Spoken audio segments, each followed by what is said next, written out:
Well, Mr. President, honourable members, thank you very much. Let me say right at the beginning that I'm very pleased we've had 2 references already this evening to Guagua Bo. Last time I spoke in this hall was with Guagua Bo, who was probably the most lively mainland Chinese ever to have graced this university and very nearly became an office holder in the Union itself.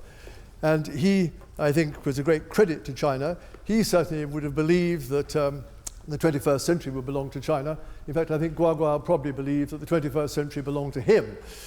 But he has, of course, had, in family terms, a very hard time recently, and I think there'll be a lot of sympathy with him personally in this hall. Now, I think one of the great advantages of tonight's debate is this. None of us know what the result will actually be. None of us here, even though you're all extremely young, with the exception of David Tang and me, none of us will be here at the end of the century to see whether it really did belong to China. So it is, in a sense, a rather scientific debate, a debate in which I hope people will listen carefully to the arguments and weigh them very carefully. Because, and this is my next point, it's not a slam dunk, as they say. It is not actually self-evident that China will absolutely, certainly rule this century, dominate this century. I think there's a good possibility that it will. But I would say that there's little doubt, in my mind anyway, that this will be Asia's century.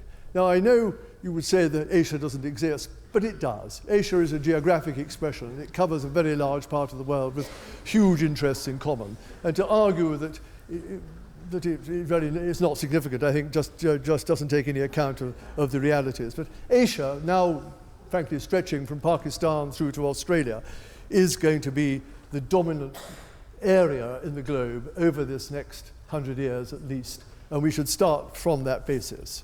Now, I think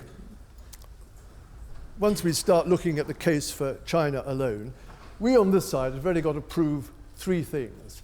First, we've got to prove that China's remarkable economic growth over the past 30 years will continue, and in my view that can happen, but only if there is political change in China. Second, we have to show that China will become much more actively engaged in world affairs. And despite the title of the book, which has been referred to about when China rules the world, actually any intention on the part of China to rule the world would be completely contrary to its history. China has generally in the past disdained the rest of the world. It has felt self-sufficient. It hasn't needed the rest of the world and has had no great ambition to lead it. And third, I think on our side, we have to really prove the default argument. That is that even if China does not, by its own efforts and its own virtue, become the dominant force of this century, because the rest of us are making such a complete hash of it, that China will probably be the one that comes out on top. And frankly, if you take a snapshot just at this moment, in the middle of an economic recession caused here in the West, continued here in the West, the relative decline of the United States and Europe doesn't really look too hard a case to prove, does it, just at the moment. So let me just take those 3 points in order. First, will China continue to grow? I think it certainly will. Of course it won't be in a straight and uninterrupted line. No country just grows like that. But over the period, China is going to continue to grow very considerably. And there's one very simple, very obvious reason for that. There are still hundreds of millions of Chinese in the rural areas of China to be brought into the big cities, to become urban citizens, to become middle class, to have the spending power, the desire to own, to want the sort of life they see others having. And frankly, what people in China want is not unlike what we all have wanted in the past and still do. They want to own an apartment, they want a motor car, they want a foreign holiday. But if you want that in the quantities of people that there are in China, then you're talking about a very, very large impetus to the economy indeed. And it is only a matter of years, as you all know, before China will be not just the second largest economy in the world, but the largest. Another point we have to consider, and it's hard for us to admit in this part of the world, the Chinese system of state capitalism has actually worked pretty well for them. Now, we may not like it. We may not like its authoritarian tendencies and so on. But if you think that hundreds of millions of Chinese out there are longing for the day when they can have Western-style democracy, a parliament with wigs and maces and a House of Lords, frankly, you're wrong. The system, the present system in China has delivered for them. by single-minded focus on growth and living standards and avoiding the distractions and the confusion of democracy. And just as importantly for China, it has delivered stability after the warlordism of past centuries and after the horrors of Mao's misguided Great Leap Forward and Cultural Revolution. I believe that China's people are prepared to give up a significant amount of political freedom as the price of not going back to that. And it's not for us to tell them that they're wrong.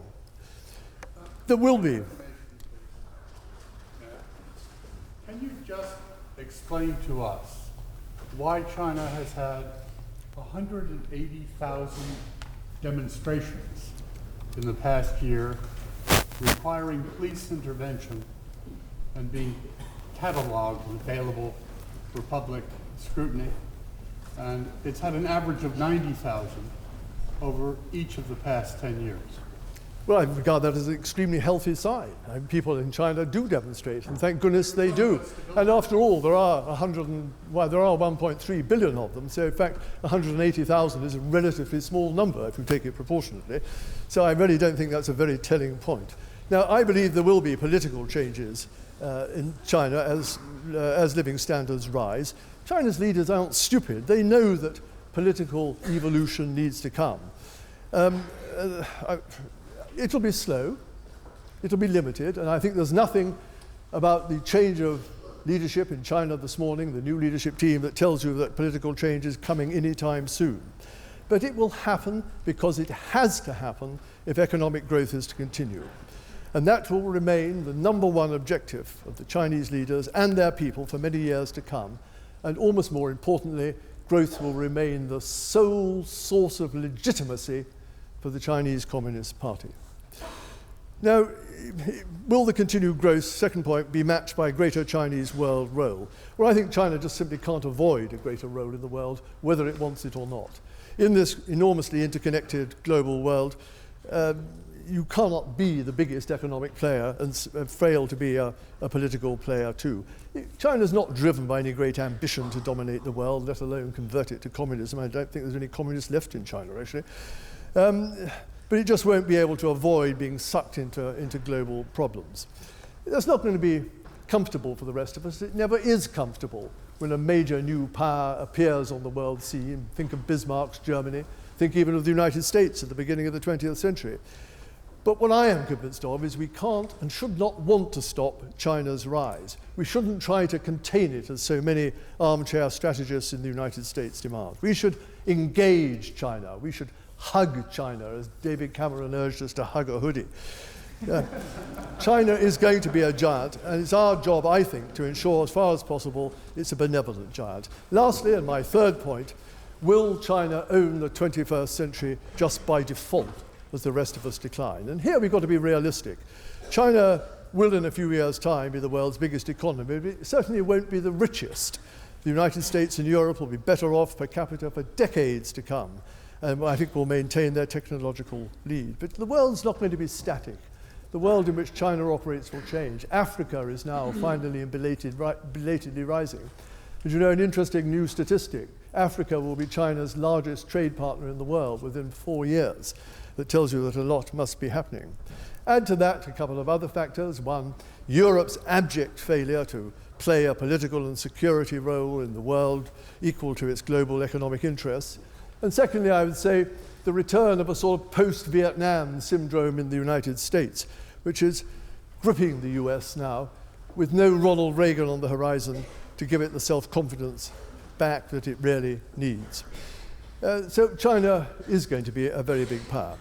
Now, I don't say with unshakable confidence that the 21st century will definitively belong to China. I think that is a judgment one cannot actually reach in absolute terms at the moment. What I am convinced is that it will be the biggest and most important player in what will be the most important part of the world. Thank you.